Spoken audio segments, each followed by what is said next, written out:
Rajim. Bismillahirrahmanirrahim. Assalamualaikum warahmatullahi wabarakatuh. Alhamdulillahillazi arsala rasulahu bil huda wa dinil haqqi liyuzhirahu ala dini kullihi walau karihal kafirun walau karihal musyrikun walau karihal muslimun.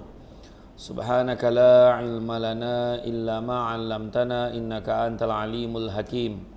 Rabbi syrah li sadri wa yassir li amri wa hlul 'uqdatam min lisani yafqahu qawli. Alhamdulillah, syukur kehadirat Allah Subhanahu wa taala. Segala puji bagi Allah Tuhan sekalian alam. Salawat dan salam ke atas junjungan besar Nabi Muhammad sallallahu alaihi wasallam.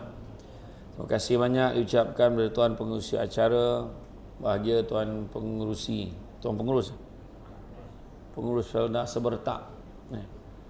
Itu juga tuan pengurusi masjid, tuan imam, barisan jantung kesem masjid, pemimpin-pemimpin tempatan di semua peringkat yang berkesempatan hadir, tuan-tuan dan puan-puan yang mati Allah sekalian. Alhamdulillah, pada malam ini dapat kita bersama-sama berada di dalam majlis ilmu setelah selesai solat isyak, solat sunat tarawih, solat sunat witir. Alhamdulillah, kita teruskan dengan kuliah ringkas. Kena sebut ringkas tu supaya tak adalah resah gelisah lama warna ceramah.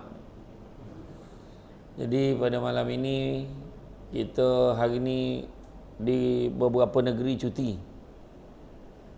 sebab nuzul Quran, kan, turunnya Al-Quran, kan, pada bulan Ramadan, seperti mana yang telah difirmankan oleh Allah Subhanahu wa taala, Syahrul Ramadan allazi unzila fihi al-Quran hudal linnas wa bayyinatin minal huda wal furqan faman syahida minkumus syahral falyasum wa man kana marida aw ala safarin fa'iddatun min ayyamin ukhar yuridullahu bikumul yusra wa la yuridu bikumul usra wa litukmilu iddata wa litukabbirullaha ala ma hadakum wa la'allakum tashkurun.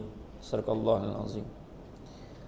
Dalam ayat ini membawa maksud masa yang diwajibkan kamu berpuasa itu ialah bulan Ramadan yang padanya diturunkan Al-Quran,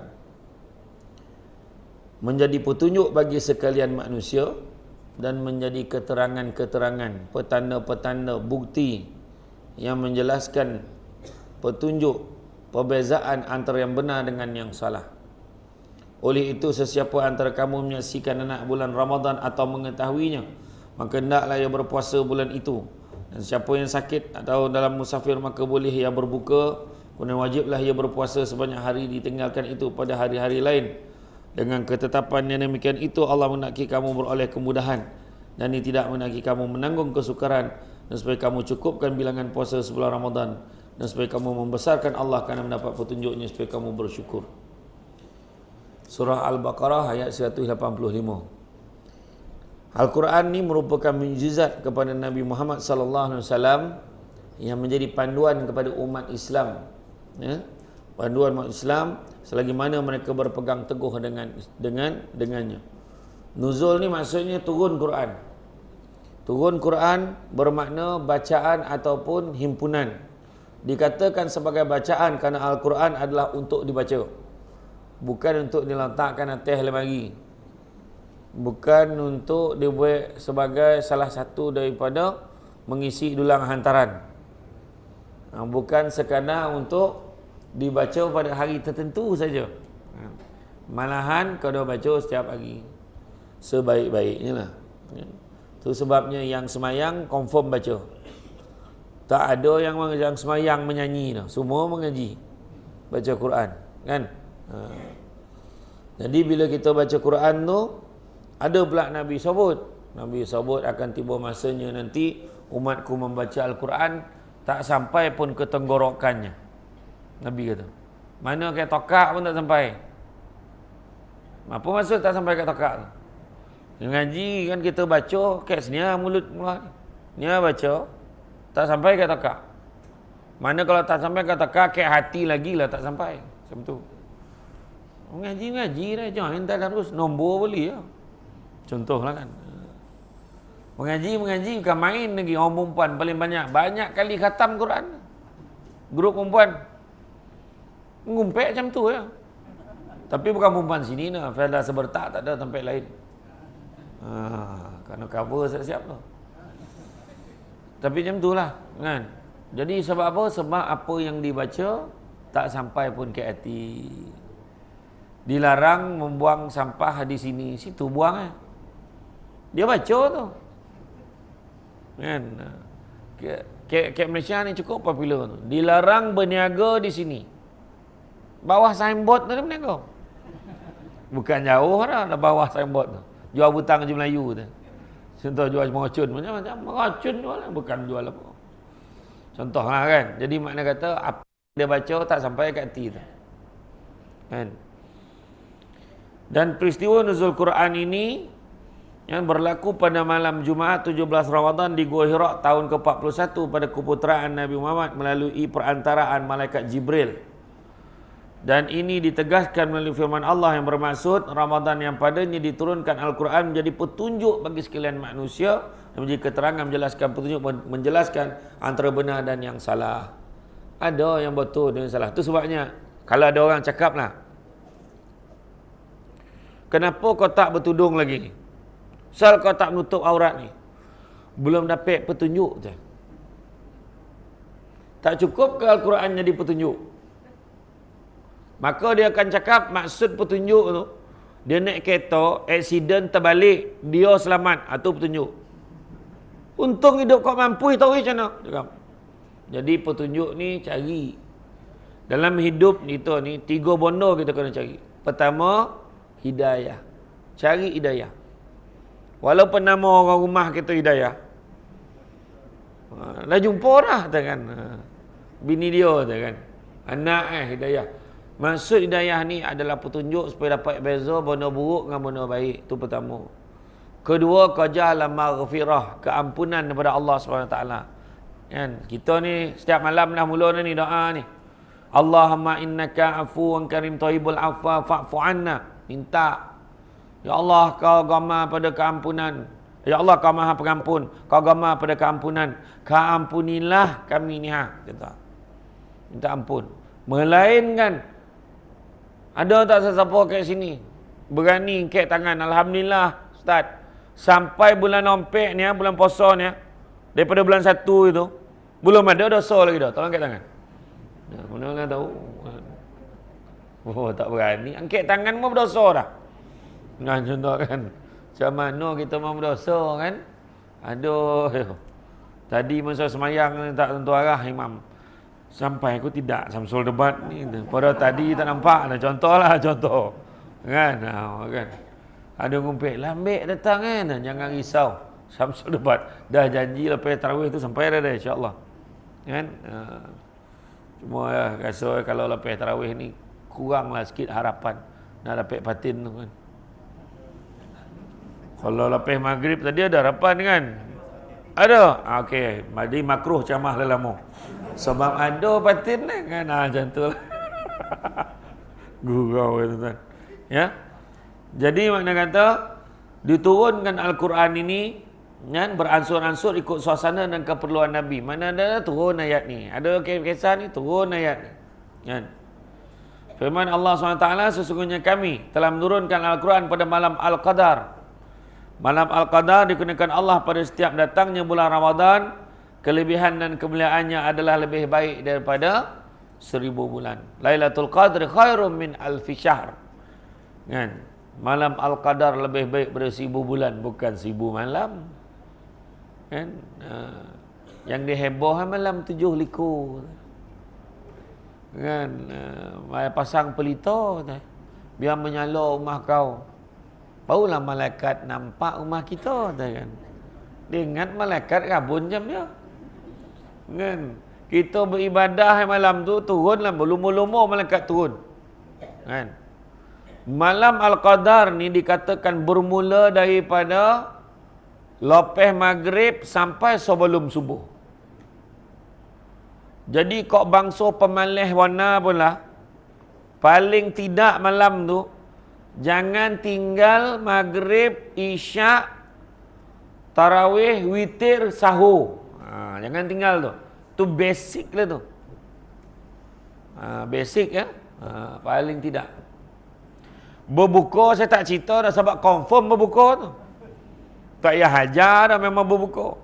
Tapi berbuka tu jangan lupa niat.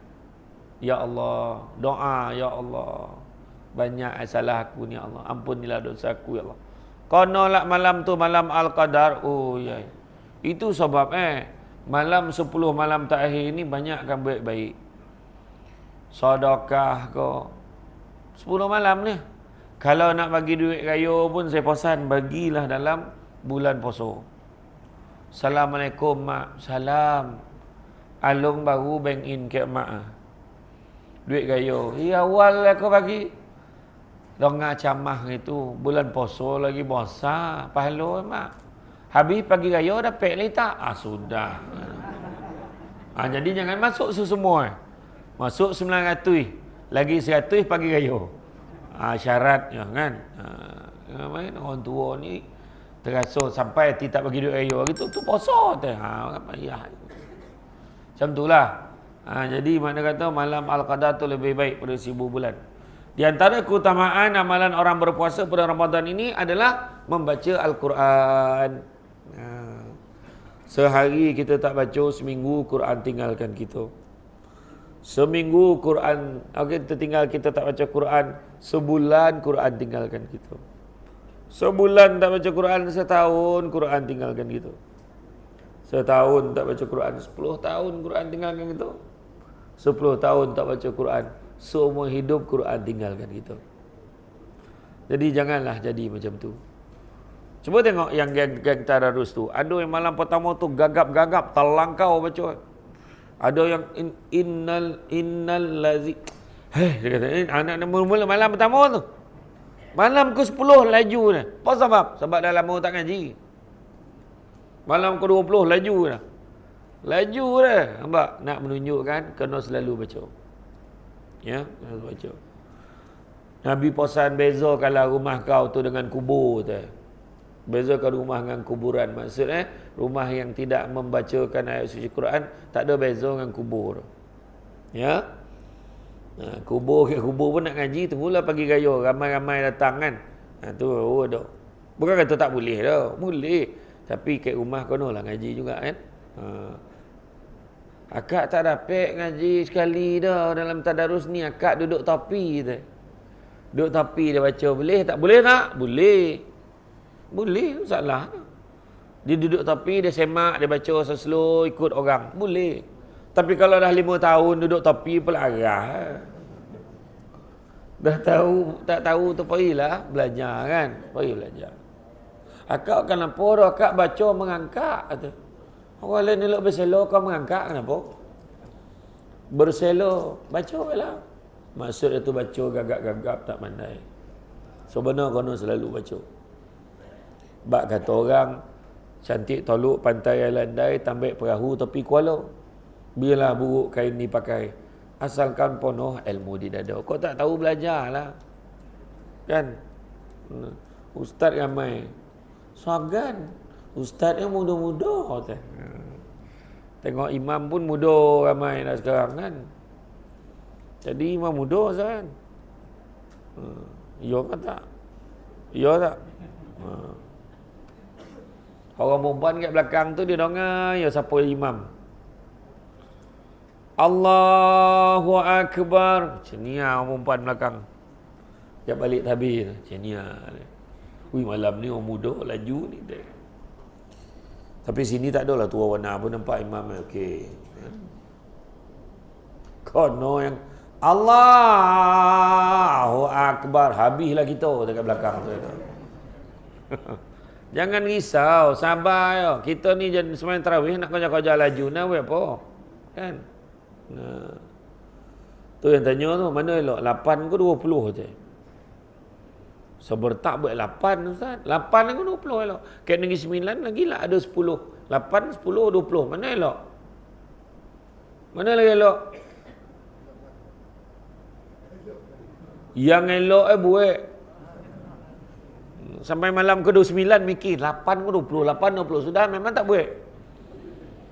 Ya buatlah ikutlah kan. Sebenarnya bayangan Sembahyang tarawih ni, kalau kita ambil paling sikit, kita baik 8 lah. Cuba baik sendiri kat rumah. Mong lah. Nak tak keluar balik cendol makan buku tu. Dia laju tak boleh. Tapi bila kita ikut imam, relax kita boleh relax. Contoh dah gagal dah sampai ujung, Allahu Akbar. Tak ada masalah. Sembahyang sunat okey. Kan? Dia tahu imam tu slow sikit dah, macam ni relax dia duduk dah. Tutup kotak lutut lu. Satu saf tak bangun ni. Semua duduk. Masalah dah kan. Kejarlah. Kita menuju kepada malam-malam yang terakhir ni. Kejarlah malam Al-Qadar. Tak usahlah risau benar pasal tanda tu. Kau dapat, Alhamdulillah. Ada orang Allah Ta'ala takdirkan dia dapat tanda tu. Yang tak dapat jangan kecewa. Orang kalau dapat lah, dia tak cerita dengan orang. Malam tadi kan Lailatul Qadar. Aku nampak ada. Dah orang kat masjid tu, aduh mak, dia tak dapat lah malam tadi tu. Orang kalau dapat, dia tak cerita dengan orang. Kalau dia cerita ke mungkin dalam 2-3 bulan lepas tu. Hari tu Alhamdulillah aku sampai jumpa tu kena. Ya ke? Malam berapa tak ingat lah malam berapa. Jadi dia tak nak spesifik kan mana. Iyo. Bulan dah masuk malam tu tak tahu orang tak gelap. Antara-antara. Iyo. Ayo lah tu. Nak kata sajuk benar tidak, panas pun tidak. Antara-antara. Tak cik ayat. Confirm weh yang seorang tu pula. Dan nampak pagi tadi sujud pokok Pan Mahdan. Esok tu dia tu dah dipunggah kat orang pokok tu tumbang bukan sujud. Bodoh kan. Capek nak buat dengan orang situ ni. Relax kan. Baginda Nabi SAW apabila masuk bulan Ramadan, baginda memperbanyakkan baca Quran, bahkan khatam dalam bulan Ramadan. Imam Syafi'i dia khatam berapa kali? Berapa kali Imam Syafi'i? Sehari 2 atau 3 kali main-main. Wah, bayang Imam Syafi'i. Sehari 2-3 kali. Oi, macam mana buat tu kan? Tak terdaya kita tuan-tuan. Termasuk yang bercakap ni. Bukan cakap orang. Membalun lempeng sampai pokoping. Roti John seorang sebatang. Macam mana? Mengaji dah mula melunjur kaki dia. Balun apa? Patin dah. Patin tempoyak. Mak bayi buntang-buntang mata makan. Kita kan. Nak kita makan banyak macam mana? Macam mana nak diet kan? Lepas tarawih siap patin. Tapi lah rezeki jangan ditolak. Kan? Jadi kalau kita tengok apakah kepentingan membaca Al-Quran ini, kita kena tengok 3 perkara yang berikut. Pertama, hendaklah sentiasa membaca Al-Quran dan mempelajarinya, nampak? Kena baca dan belajar. Tu sebab kita tengok kek surau, kek masjid memang ada. Tapi memang kek setiap masjid kita boleh tengok lelaki lagi ramai daripada perempuan mengaji. Heran tak? Tanya tuan pengurus, heran tak? Mana tuan pengurus? Mana satu? Tuan pengurus. Oh tuan. Khairan tuan. Khairan tu kan? Khairan. Jadi tu sebab kita buat tadarus Al-Quran. Yang best tu yang tadarus lelaki lagi ramai ada perempuan. Banyak nak masjid saya tengok. Semua dah terperanjat iyo kau. Orang perempuan yang ramai. Besok orang sebab orang lelaki hafaz. Yang geng-geng hafal Quran semua ke tempat meja more. Ke luar duduk sambil menyamah makanan, dia tinjau dalam masjid. Tak ramailah orang ngaji malam ni weh. Mana poi orang? Makna yang bercakap tu bukan orang. Masuklah pergi tolong aja. Kan? Macam tu lah kira. Kan? Bagusnya tadarus ini kerana kalau salah seorang ahlinya tersilap dalam bacaannya, maka yang lain akan menegurnya. Jadi itulah tadarus sebaik-baiknya. Kalau nak buat tadarus ni, biarlah bacaan bersemak. Seorang baca, yang lain semak. Kadang-kadang ada setengah pejabat tu yang saya pergi tengok, dia baca serentak. Kau muka pertama, kau muka kedua, muka ketiga, dia bagi-bagi.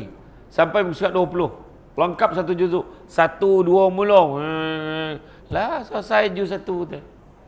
Macam tu cara dia. Tadarus mestilah bacaan bersemak. Nabi sendiri pun bacaan dia. Di mentadarus, siapa yang mentadaruskan Nabi? Jibril. Ya. Atau salah tanyalah, kenapa kita tak boleh bertadarus dengan Jibril lah? Banyak cekadak kan, sendiri pun tak lopeh kan. Macam kisahnya lah, ada seorang atuk tu. Seorang tu dia dah pencen, anak yang kecil yang bongsu sekali berbalik daripada Kelapa Ain. Kau pada mana ni? Pada Kelapa Ain mah. Oh, bagus. Kau belajar dengan siapa? Dengan Ustazah Jamilah, Ustazah yang lawa tu. Kau belajar pasal apa ni? Pasal malaikat. Bagus. Malaikat ni apa buat Malaikat ni apa? Dia kata malaikat Jibril apa kau jawab? Malaikat Jibril menurunkan wahyu. Pandai anak abah. Anak tu pula tanya, bah, lepas Nabi Muhammad tak ada wahyu turun lagi dah kan? Betul tu. Habiskan Jibril buat apa? Haro bah. Anak tanya, Jibril buat apa? Abah dah, macam mana pula dia nak jawab soalan ni? Tadi kau main handa, abah tanya anak tu. Kau pergi tanya mak kau. Macam tu. Mak lah dah terang. Buat-buat lah mak basuh pinggan. Mak kau diamlah. Banyak cerita, pergi tanya abah kau. Marah, tak nak dia layan tu. Abah yang mengelata pegang sok kabar. Macam mana ni? Mak cakap lah, mak Jibril buat apa? Jibril buat apa? Sudah abah ada korang pun dapat idea. Dia lipik sok kabar tu. Jibril dengan abah kau sama makan pencen. Faham tak? Tak tahu khabar lah, tak tahu. Wallahu alam nak, tak ada siapa tahu tu. Agak Jibril telah tengok kau ni, tanya soalan yang kau bukan ni. Ni ada ni, dengar ni. Kau jangan tanya benda yang pelik-pelik. Allah yang tahu saya Jibril ni. Yo. Ni mak. Sama dengan abah makan pencen, sabar lah. Kemudian ada setengah surau dan masjid mengadakan tadabbur, iaitu membaca Quran sambil membacakan maknanya. Itu dia. Jadi lepas zuhur, buat saya ada sekali saya pergi ke masjid kat Selangor tu, singgah semayang. Dia dah habis semayang zuhur tu, dia duduk dalam satu bulatan. Imam pun baca satu ayat, semua orang pun baca sama-sama ramai-ramai, kemudian imam bacakan makna dia. Habis ni habis satu. Sampai satu muka surat dia. Habis satu muka surat, simpan. Kalau lepas asar, sambung lagi. Macam tu, tadabbur. Baca. Bayang kita kalau tengok dalam Quran ni, hebatnya Quran ni adalah salah satu daripada ompek yang kita tengok yang dapat pahala. Pertama, tengok siapa dapat pahala. Pertama, tengok mak ayah dapat pahala. Jadi pesankan anak-anak tu, kau nak tengok, nak dapat pahala, tengok mak ayah kau balik kampung. Buat video call dapat, nampak tu. Tak apalah. Kalau mak ayah dah tak ada, macam mana Ustaz? Ziarah kubur. Tu sebab jangan tunggu raya. Kan? Tak salah ada orang cakap sampai mana boleh salah kalau pergi kubur hari raya ni salah tu. Bukan salah, boleh pergi, cuma yang salah kalau kita mewajibkan, itu salah. Pergilah kubur, tak ada masalah, pergilah hari raya. Dia dah lah duduk sebertak, kahwin dengan orang Kelantan tak jauh lagi lah, kahwin dengan orang Johor, JB lah tu. Dah berapa tahun tak dapat balik, sekali dapat balik. Sampai malam raya raketnya. Nak pergi ziarah kubur pagi raya, tak boleh ke? Pergilah. Ada orang tu kata tak boleh kan? Kalau pergi kubur ni mengikut amalan orang Yahudi tu. La ilaha illallah. Orang Yahudi tu lain. Dia pergi kubur mengatap-atap dia, bangunlah kau bang. Tu Yahudi tu. Mengatap-atap kat kubur tu yang tak boleh. Mengatap-atap apa, bangun botu arwah tu langsung mati kawan tu. Taklah. Lepas tu tak ada baca Yasin ni semua. Bid'ah kata. Tahu ada bid'ah tahu.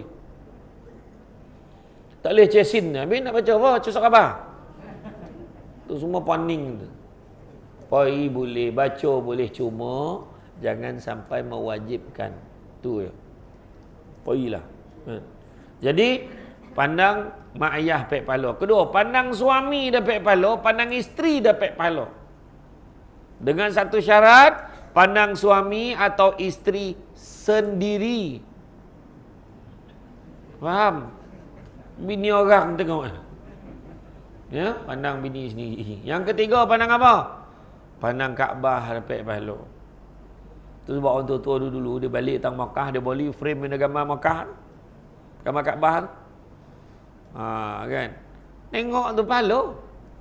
Tu yang kalau kita tengok live tu dalam TV tu pun palo. Perasan tak hari tu? Waktu PKP kita tengok lah orang tak ramai. Boleh kira dengan jari. Sampailah SOP dibuka hanya untuk orang Arab pun tak ramai. Makna orang Arab tak pergi. Faham tak? Dek orang kita ramai-ramai pergi barulah penuh. Macam tu lah. Tuan-tuan fikirlah sendiri tuan-tuan. Iya. Tengok tu pun dapat pahala. Apatah lagi pergi sanun lagi besar pahala. Apatah lagi pergi sanun beribadah lagi besar pahala. Dan yang keempat, tengok Quran. Quran tengok dapat pahala. Tengok dan baca lagi besar pahala. Tengok, baca, faham lagi besar pahala. Tengok, baca, faham, hafal lagi besar pahala. Tengok, baca, faham, hafal dan buat itu lagi besar pahala. Ya? Okey. Jadi pada kesempatan yang lain maka kita belajar jugalah tafsir Al-Quran dan fahamilah maksud secara tersurat dan tersirat. Kan? Banyak ayat dalam Quran menegaskan bahawa kitab itu menjadi petunjuk, tapi kalau kita tak faham macam mana nak jadikan dia sebagai petunjuk. Itu pertama. Kedua, hendaklah kita mengamalkan ajaran yang terkandung dalam Quran. Ya? Dalam satu riwayat diterangkan rahsia terkandung di sebalik kitab suci Al-Quran dan tujuan membacanya. Ibnu Mas'ud pernah menyatakan, demi Allah, tidaklah seseorang duduk membaca Quran melainkan akan ada yang bertambah dan berkurang. Orang yang membaca Al-Quran, keimanan dan keyakinannya akan bertambah. Itu dah. Lagi yakin. Jadi kena faham. Dalam Quran diajar semua benda. Semua benda diajar dalam Quran. Cara nak tembak roti canai pun ada dalam Quran. Pernah jumpa tak ayat tu? Cara nak masak ikan patin tempoyak pun ada. Dalam Quran ada. Ada. Cara nak gintil kuih keripap ada. Cara nak ikat tudung ada. Macam mana cara ikat tudung? Lempasnya apa? Lilit, tariknya, baketnya, oraknya. Ada. Dalam Quran ada aja. Dalam surah mana? Surah An-Nahl ayat yang ke-43. Allah Ta'ala beritahu apa? Fas'alu ahli zikri fa'in kuntum la ta'lamun. Bertanyalah pada orang yang tahu sekiranya kamu tak tahu. Tu ayat Kau nak masakkan batin, kau belajarlah dengan orang faham. Contoh dia dah comel nampak lah ayat roti canai mendatang kan. Pergi belajar dengan orang yang tahu kalau kamu tak tahu. Cari ayat tu jumpalah kan. Tak tahu tanyalah kan. Macam tu. Kita memohon kepada Allah agar memberi keampunan pada orang membaca Al-Quran namun kurang yang mengamalkan isi kandungannya. Contohnya Al-Quran menyuruh supaya berbakti kepada ibu bapa dan Tuhanmu telah perintahkan supaya engkau menyembah melainkan kepadanya semata-mata dan hendaklah engkau berbuat baik kepada ibu bapa.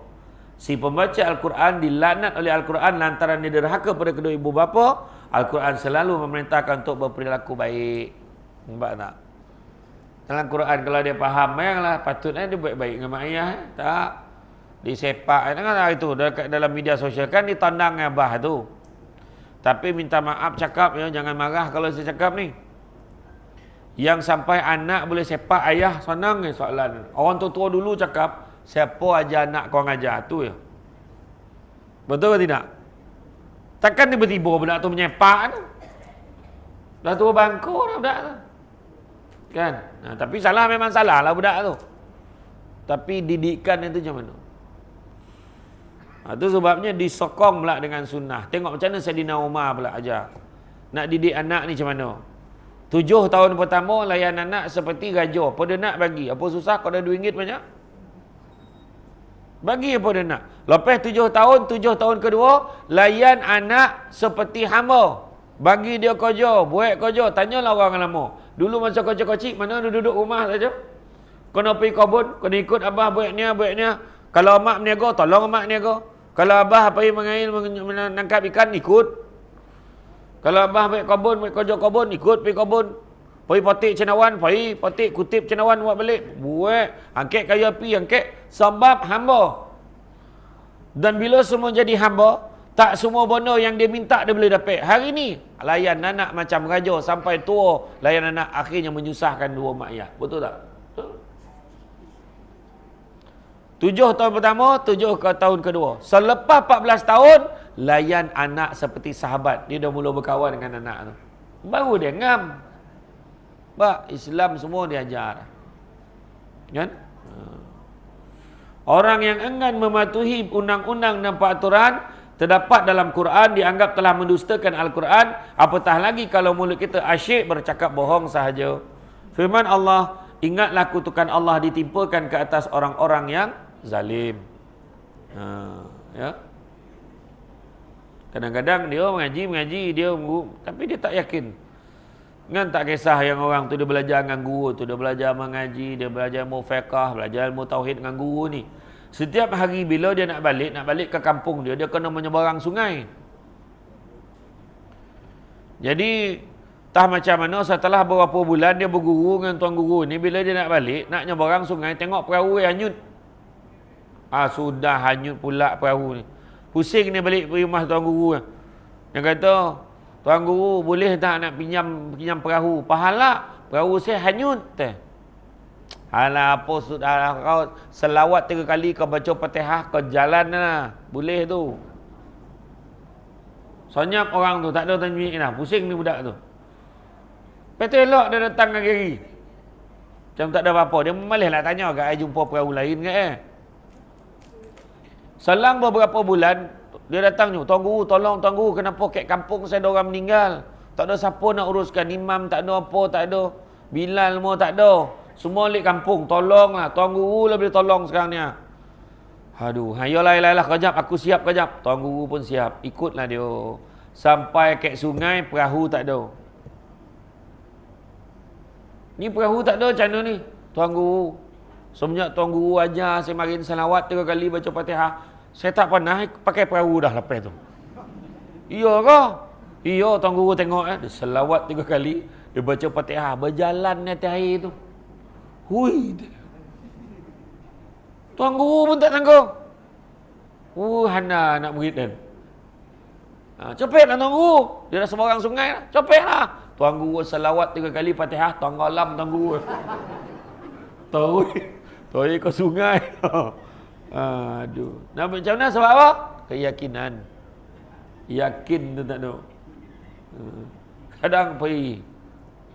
Tolonglah tuan Tolonglah ni air Tak tolong. Tolong apa? Tolonglah tawarkan air ni. Dia yakin ke Allah ke yakin ke air, kawan? Tu kena tanya tu. Tolonglah ustaz tolong apa? Tolong tawarkan air ni. Air ni dah tawar, kau nak tawar apa lagi? Bini dia dah 3 hari. Paut bah mengoning-ngoning dah macam torik dah, paut tak beranak, patut nak beranak, tak beranak 3 hari dah. Habis apa kata orang? Itulah dukun tu kaban suruh langkah paut tu 3 kali, jangan kau buat pula. Marin masuk kompi kai impit ana kombong kalau langkah kau ajar kau ni tu. Bi macam mana? Yalah. Mina baca apa ni kau nak suruh baca apa? Selawat 3 kali baca Fatihah. Dia lah ajar baca apa? Apalah kata kau yang baca sendiri. Dia tak yakin. Sudah dia tak yo pula, dia pun buat. Dia pun ambil, dia pun salawat 3 kali, dia baca ayat kursi lepas tu. Sekarang tiup tu. Copet tiup, takut terkeluar salawat tu. Kau bagi bini kau minum. Suruh dia selawat 3 kali. Dia ajarlah tu. Suruh selawat 3 kali minum. Minum-minum beranak bini tu. Dengan izin Allah beranak. Besok beratur panjang rumah ustaz tu. Semua bawa air. Betul cerita Kadang kita kena faham, yakin ni tetap kena yakin kita letakkan pada Allah Ta'ala. Manusia ni sama dengan kita, sama ikhtiar saja, berdoa saja. Kan? Dalam Quran juga disebutkan, maka apakah sekiranya kamu berkuasa, kamu akan buat kerosakan di muka bumi dan memutuskan hubungan kekeluargaan, maka itulah orang-orang yang dilaknati Allah dan ditulikan telinga mereka dan dibutakan penglihatan mereka. Jika yang membacakan ayat ini ternyata adalah orang suka memutuskan silaturahim, maka adalah termasuk orang dilaknat oleh Quran. Ada orang macam tu. Maka apabila sekiranya kamu berkuasa, kadang-kadang berkuasa ni maksudnya dah jadi sanang. Kau dah ada kedudukan, kau ada banyak duit. Pak saudara pun kau tak nak togor lagi dah. Mak saudara kau pandang, kau baik tak roti, kau rasa kau besar mana? Macam tu lah. Wah, atas dunia ni kan tak ada marin pak saudara tu lah yang tolong kau. Mak saudara tu lah. Nah, cuma kalau cerita tu. Pak. Ada tak orang macam tu? Ada. Ada pangkat langsung tak kenalkan kawan dah. Ada. Kan? Susah lah macam tu. Hoi, kalau tak bayar 3,000 tak nak datang ceramah. Contohlah. Ada orang macam tu? Ada. Ada lah. Berapa ni Ustaz? 5,000 tak boleh kurang. Ada orang macam tu? Saya ni tak kisah tuan-tuan. Tuan bayar 1,000 saya datang, bayar RM50 pun saya datang. Tapi itulah sekali. Tak ada lah. Gurau. Namanya mana? Kita kena faham. Sebab ada penceramah tu, dia pergi ke Johor. Ke Johor satu masjid ni. JK Masjid ni cerita. Berapa bayar ni? Dia kata, ni tuan, ni duit sumbangan daripada pihak masjid. Berapa bayar ni? Tu penceramah tu tanya. Dalam 1,900 lah. Dah tolak hotel dengan apa semua. Siapa cakap bayar banyak ni? Lah. Macam tu khabar. Kenapa pula Ustaz? Yalah, saya ni kurang-kurang at least lah. Dia cakap macam tu. At least 2,500 tak lagi. Cakap macam tu. Penyanyi boleh bayar lagi mahal. Takkan macam tak boleh bayar. Dia lupa. Orang masjid ni bayar pakai duit mana? Yang penyanyi tu siapa bayar? Ada penaja. Pernah dengar Samsul debat ceramah kat masjid Sebertak, penaja Maybelline. Selcom dia. Maxis taja tu. Ada? Mana ada? Tak ada. Ya? Jangan macam tu. Tengok. Baru sabut. Iya. Tapi yang paling sedih dekat masjid kat Johor tu, sebabkan ustaz cakap macam tu, berselo balik 2-3 orang AJK tu buka tabur masjid, kira balik nak tambah duit tu. Tahu tak tahu? Tahu kan. Saya tak kisah tu. Tapi dah setuju tu alhamdulillah kan. Jadi betul, bulan puasa ni kita kena ingatlah tu kan. Dan begitu juga ketiga, sebarluaskanlah ajaran Al-Quran agar kita selamat dari murka Allah, laknat dan kebenciannya. Kan, jadi peliharalah kan? Peliharalah diri kita dan keluarga kita pada api neraka, kerana bahan bakarnya adalah manusia dan batu, penjaganya malaikat-malaikat yang kasar dan keras yang tidak menerhakai Allah. Jadi mana kata buatlah kebaikan banyak-banyak. Banyak lagi nak cerita ni, tapi insya-Allah lain kali lah mula. Bukan apa, bulan puasa ni, kan ingat tak saya cakap pasal Al-Qadar, ini yang mustahak kita menuju ke arah tu. Bagus saya datang ni, alhamdulillah. Mudah-mudahan sebelum nak sampai 10 malam terakhir. 10 malam terakhir memang Nabi sebut, kau jalan malam yang ganjil 10 malam terakhir. Tapi tak payah pening-pening kepala. 10 kita bagi. Takkan satu malam pun tak kono. Contoh sedekah. Kita buat sedekah banyak-banyak. Paling senang. Contohlah, pakat 4 orang. Seorang beli mihun, seorang beli boreh, seorang beli minyak, beli apa? Beli bahan-bahan yang kan, koncah beli. Malam pertama goreng mihun. Buku-buku dapat 10, hantar kat balai polis. Pukul 12 malam hantar untuk sahur tu. Malam kedua tu hantar kat hospital. Stabra hantar. Petugas yang bertugas malam tu bawa lah 20 mi goreng jantan. Maknanya ada telur. Tu jantan lah tu. Malam ketiga orang tak faham, hantar pula kek jaga-jaga kek sekolah tu, hantar. Betul? Kalau setiap malam kita buat, takkan tak ada satu malam pun kono. Betul tak? Nak training, sekarang dah training. Contoh tabung masjid. Tabung masjid. Jadi malam ni, dengan lafaz yang mulia, saya lancarkan tabung masjid. Masjid apa? Masjid Al-Falah, Felda Sebertak. Jadi jangan bek-bek lalap nampak tabung. Dah mula dah. Hantuk dah. Tadi elok sangat. Kan nampak tabung mula. Sampai dah. Bunyi tayar tu. Dah contoh lalap dah siap. Kan? Jadi itu selalu contoh. Dan jangan tunggu malam ni je. Kita dah training. Bagi. Nampak bosa tu. Pakai tu. Malam ni kau tak banyak. Tak tahulah kan. Bosa pakai tu. Alhamdulillah malam ni sama-sama ya. Jadi sumbangkan. Keluar duit. Kau tak ada duit tak apa. Handphone tu masuk kan. Tahulah kita tolak kat kau dah Cina tu apa dapat. Jam tangan kau tak kira mana ada golang omeh tu apa. Tak apa nanti tahulah lelaki tu cari lain. Bukan cari bini lain, cari golang lain. Ya? Okey. Jadi itulah dia. Malam 10 malam terakhir ni malam yang istimewa. Jadi kalau salah satunya kita bersedekah tu dia, ambil nombor akaun masjid. Bank mana? Bank Islam Maybank. Ambil akaun Maybank. Ambil nombor akaun tu, besok jangan apa? Kan Nabi pesan, barang siapa yang nak dimurahkan rezekinya jangan tinggalkan 2 amalan. 2 amalan apa? Pertama, jangan tinggal solat sunat 2 rakaat sebelum subuh. Jangan tinggal. Solat sunat 2 rakaat sebelum subuh. Dan satu lagi, jangan tinggal sedekah subuh. Walaupun secara online. Okey, tak ada masalah. Ataupun pagi-pagi datang tu, cari tabung. Tabung masjid mana? Dia melokek ke mana? Ke mana? Kat peti besi tu. Tapi dah. Masuk kan. Ya. Jadi masuk pagi tu, nak sembahyang subuh tu masuk kan. Sebab apa?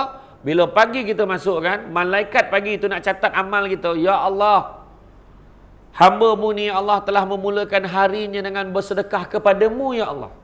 Maka kau perluaskanlah rezekinya seluas-luas untuknya hari ini ya Allah. Faham tak?